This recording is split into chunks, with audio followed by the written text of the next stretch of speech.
Radhe Radhe dear students, welcome to our channel BSc tricks and tips. हम BSc third semester zoology का unit first discuss कर रहे हैं, जिसमें आज हमारा टॉपिक है पोस्ट ट्रांसक्रिप्शनल मॉडिफिकेशन। आज की इस क्लास में हम बहुत ही आसान तरीके से पोस्ट ट्रांसक्रिप्शनल मॉडिफिकेशन को समझेंगे। सो स्टार्ट करते हैं। These are essential process for creating mature functional mRNA. They are transformed primarily RNA transcript into protein coding mRNA. These modifications occurs primarily in nucleus. Post transcriptional modification एक mature functional mRNA बनाने का एक तरीका है, जो कि primarily synthesise जो RNA होता है या फिर mRNA जिसे हम कह सकते हैं, उसको प्रोटीन कोडिंग mRNA में कन्वर्ट करता है। और ये जो पोस्ट ट्रांसक्रिप्शनल मॉडिफिकेशन की प्रोसेस होती है वो कहाँ होती है? न्यूक्लियस में। इस लाइन को समझने के लिए आपको कुछ बातों को सबसे पहले जानना होगा, जैसे कि सबसे पहले हम कुछ कंसेप्ट्स को क्लियर करते हैं, देन इस लाइन को अंडरस्टैंड करते हैं। जो पोस्ट ट्रांसक्रिप्शनल मॉडिफिकेशन होता है वो किस में पाया जाता है? प्रोकैरियोट्स में या यूकैरियोट्स में? तो बेसिकली ये यूकैरियोट्स में पाया जाता है। यूकैरियोटिक डीएनए में जब ट्रांसक्रिप्शन होता है तो डीएनए से हमारा क्या बनता है? एमआरएनए। और ये जो हमारा न्यूली सिंथेसाइज्ड एमआरएनए होता है ये प्री मैच्योर होता है, यानी कि मैच्योर नहीं होता है। इसमें मैच्योरेशन कराया जाता है through the post transcriptional modification के थ्रू, जिससे जो हमारा ये न्यूली सिंथेसाइज्ड एमआरएनए है एक फंक्शनल मैच्योर एमआरएनए में कन्वर्ट होता है। और इसी प्रोसेस को हम पोस्ट ट्रांसक्रिप्शनल मॉडिफिकेशन बोलते हैं। आई होप आप सबको डिफिनीशन क्लियर हो गया होगा। नेक्स्ट हम इसका इंट्रोडक्शन देखेंगे। Introduction to post transcriptional modification. Introduction में फर्स्ट है chemical alteration. Post transcriptional modification are chemical alterations to new RNA molecules. तो इस प्रोसेस में क्या किया जाएगा? जो हमारा न्यूली सिंथेसाइज्ड आरएनए है उसमें कुछ केमिकल चेंजेस किए जाएंगे। नेक्स्ट है की modifications. They include 5' capping, 3' polyadenylation and RNA slicing. And कुछ एमआरएनए में मॉडिफिकेशंस की जाएंगी, जैसे कि 5' कैपिंग, 3' पॉलीएडिनाइलेशन एंड स्लाइसिंग। ये सब करने का मेन मोटो क्या होता है? To ensure stability. Post transcriptional modification ensure RNA stability, efficiency, translation and diverse gene product. अगला है cellular function. They are crucial for proper gene expression and overall cellular function. Post transcriptional modification gene expression and cellular functions के लिए भी important होता है। Next हम इसकी process को देखेंगे। फर्स्ट है 5' कैपिंग। 5' कैपिंग को समझने से पहले आप जान लीजिए कि 5' कैपिंग हो कहाँ रही है। सपोज कि हमारा कोई डीएनए स्टैंड है, ठीक है। अब इस डीएनए स्टैंड से हमने एमआरएनए बनाया। ये न्यूली सिंथेसाइज्ड एमआरएनए है जिसमें ये 5 एंड है इसका और ये 3 एंड है। अब इस 5' एंड में क्या होगा? 7 मेथिल ग्वानोसिन कैप ऐड किया जाएगा कुछ इस तरीके से, जिसको हम 5' कैपिंग कहते हैं। और ये जो 5' कैपिंग है ये एमआरएनए की स्टेबिलिटी को मेंटेन करती है और एक्सोन्यूक्लियस डिग्रेडेशन से भी प्रोटेक्ट करती है। It involves adding a 7 methyl guanosine cap to the 5' end. The cap protect mRNA from 5' exonuclease degradation.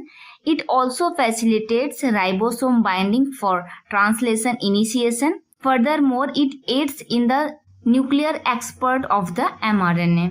Next है हमारा 3' पॉलीएडिनाइलेशन। 3' पॉलीएडिनाइलेशन में क्या होगा? जो हमारा mRNA होता है इसमें 5' कैपिंग होने के बाद जो 3' एंड होता है इसमें बहुत सारे एडेनिन ग्रुप्स को ऐड किया जाता है, जिसको हम 3' पॉलीएडिनाइलेशन बोलते हैं। इसमें फर्स्टली क्या होगा? Cleavage. Pre mRNA is cleaved at a specific site. किसी स्पेसिफिक साइट में जो प्री एमआरएनए होता है, न्यूली सिंथेसाइज्ड एमआरएनए होता है, उसको क्लीव किया जाएगा। नेक्स्ट होगा poly A addition. A poly A tail is then added to the 3' end, जिससे क्या होगा? Enhance stability. This cell enhance mRNA stability. It protect against 3' exonuclease degradation. Exonuclease degradation का मतलब होता है कि ये जो पोस्ट ट्रांसक्रिप्शनल मॉडिफिकेशन है वो सेल के न्यूक्लियस के अंदर हो रहा है, ठीक है। हमारा mRNA यहाँ पे बना और यहाँ पे इसका मैच्योरेशन हो रहा है, जिसको हम पोस्ट ट्रांसक्रिप्शनल मॉडिफिकेशन कह रहे हैं। और जब ये mRNA प्रोटीन की सिंथेसिस के लिए साइटोप्लाज्म में जाएगा तो न्यूक्लियस से बाहर जाएगा, जिसको हम एक्सोन्यूक्लियस बोलते हैं। और एक्सोन्यूक्लियस में जाने के बाद इसका डिग्रेडेशन ना हो, इसीलिए यहाँ पे 3' कैपिंग एंड 5' कैपिंग एंड 3' पॉलीएडेनाइलेशन किया जा रहा है। It also promotes efficiency nuclear export. The tail is crucial for translation, initiation and termination. Next है हमारा RNA slicing. RNA slicing का मतलब होता है intron removal and exon litigation. Litigation का मतलब होता है कि ऐड कर लेना। देखिए हमारा mRNA था जिसमें 5' कैपिंग एंड 3' पॉलीएडेनाइलेशन हो चुका है।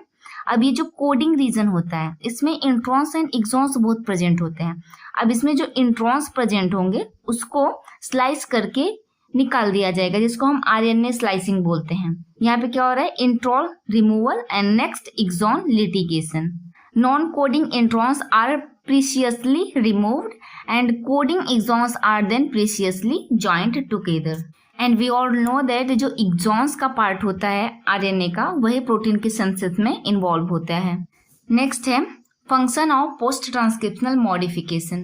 तो पोस्ट ट्रांसक्रिप्शनल मॉडिफिकेशन का फर्स्ट एंड मेन फंक्शन होता है mRNA स्टेबिलिटी। यह mRNA को स्टेबिलिटी प्रोवाइड करेगा। कैसे? Cap and poly A tail protected from degradation, they influence mRNA half life. Next है translational control. The 5' cap is critical for cap dependent translation initiation। जो cap dependent translation होता है उसके लिए 5' cap क्या होता है, बहुत ही इंपॉर्टेंट होता है। नेक्स्ट फंक्शन है न्यूक्लियर एक्सपोर्ट, यानी कि न्यूक्लियर से बाहर जाने में भी मदद करता है। Post transcriptional modification regulates mature mRNA transport to the cytoplasm. आइए यहाँ पे हम डायग्राम के थ्रू समझते हैं। फर्स्टली ये हमारा क्या है, एक DNA का स्टैंड है जिसमें ये प्रमोटर रीजन है, और ये हमारा RNA कोडिंग सीक्वेंस है जिसमें एक्सॉन्स एंड इंट्रॉन्स अल्टरनेटिव क्रम में लगे हुए हैं। फर्स्टली क्या होगा, हमारे DNA से mRNA की सिंथेसिस होगी, और जो mRNA होता है वो मैच्योर नहीं होता है, वो प्रीली सिंथेसाइज्ड होता है एंड इमेच्योर होता है। mRNA के सिंथेसिस के बाद उसमें क्या होगा, पोस्ट ट्रांसक्रिप्शनल मॉडिफिकेशन, जिसका फर्स्ट स्टेप होता है कि उसके 5' एंड में सबसे पहले 5' कैपिंग होगी एंड 3' पॉली ए टेल का एडिशन होगा। एंड नेक्स्ट क्या होगा, जो इंट्रॉन्स है उसको रिमूव कर दिया जाएगा through the RNA slicing and हमें ये पूरा कोडिंग रीजन मिल जाएगा। अब ये हमारा क्या है, एक मेच्योर mRNA का स्टैंड है जिसका फर्दर ट्रांसलेशन करके हम प्रोटीन की सिंथेसिस कर लेंगे। ओके स्टूडेंट्स, तो यहाँ पे हमारा टॉपिक कंप्लीट होता है। आई थिंक आज का टॉपिक आप सबको पसंद आया होगा। इसी तरह की और वीडियोस के लिए चैनल को लाइक, सब्सक्राइब एंड शेयर करना ना भूलें, ताकि हमें मोटिवेशन मिलता रहे नेक्स्ट वीडियोस को बनाने का। अगर इस टॉपिक में आप सबको कोई डाउट हो तो प्लीज कमेंट सेक्शन में कमेंट कर दीजिएगा। अपना ख्याल रखिए, स्टडी करते रहिए। राधे राधे।